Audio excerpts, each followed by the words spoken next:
School থেকে এসে হালকা একটা টিফিন খেতে ইচ্ছে করে, মানে হালকা টিফিন, বেশি ভারীও নয়, আবার কিছু না খেলেও মনে হয় মানে কিছু খিদে খেতে পাচ্ছে, এরকম একটা ব্যাপার। তো এমনিতে তো চা করি, তো একটু ভালো করে চাটা করে নিলাম, আর তার সঙ্গে একটু সিঙ্গারা এনেছিলাম। তাহলে ভাবলাম যে একটু সিঙ্গারা মুড়ি আর চা, আমার মনে হয় বিকেলটা এটাতেই দারুণ হবে। আজকে দুপুরে টিফিনে মুড়ি খাইনি, আজকে দুপুরে টিফিনে একটু ছাতু খেয়েছিলাম। তো খিদে খিদে পাচ্ছিল বেশি। যাই হোক, তাহলে আমি ভাবলাম যে তাহলে মুড়ির সাথে খেলেই হবে। আর এমনিতে বৃষ্টি টিষ্টি হয়নি, মানে বৃষ্টি এই দুদিন কম একদমই হয়নি।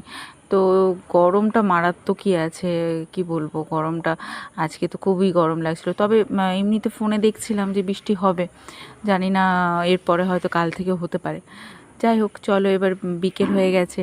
আজকে আমাদের দোকানে মিশু এসেছিল। মিশু নতুন যোগা ক্লাসে ভর্তি হয়েছে।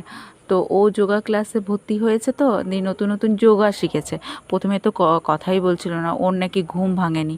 মানে বিকেলটা ওর ঘুম যদি না ভাঙে ঠিকঠাক করে, মানে ওর খুব ঘুমোতে ইচ্ছে করে, যদি ঘুম না ভাঙে তাহলে আর ভালো করে কথা বলবে না, সেই রকম আর কি। প্রথমে এসে ঘুম ভাঙেনি, কথা বলছিল না, তারপর অনেকক্ষণ পর একটু ঠিকঠাক হলো, ঘুমটা ভেঙেছে। তারপর তারপর আমাদেরকে দেখাচ্ছিল যে কীভাবে ও যোগা করে। ও মা, কত রকমের যোগা শিখেছে।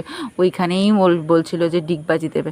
আমি বললাম না থাক ভাই, ডিগবাজিটা আর দেখবো না, এমনিতে যা যা শিখেছো দাঁড়িয়ে দাঁড়িয়ে সেটাই করো।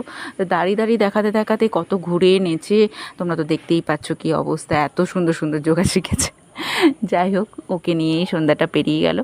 যাই হোক, তোমাদের কেমন লাগলো অবশ্যই জানিও, আশা করি তোমাদের ভালো লেগেছে, আর তোমাদের কমেন্টের অপেক্ষায় রইলাম। আজকের জন্য এইটুকুই।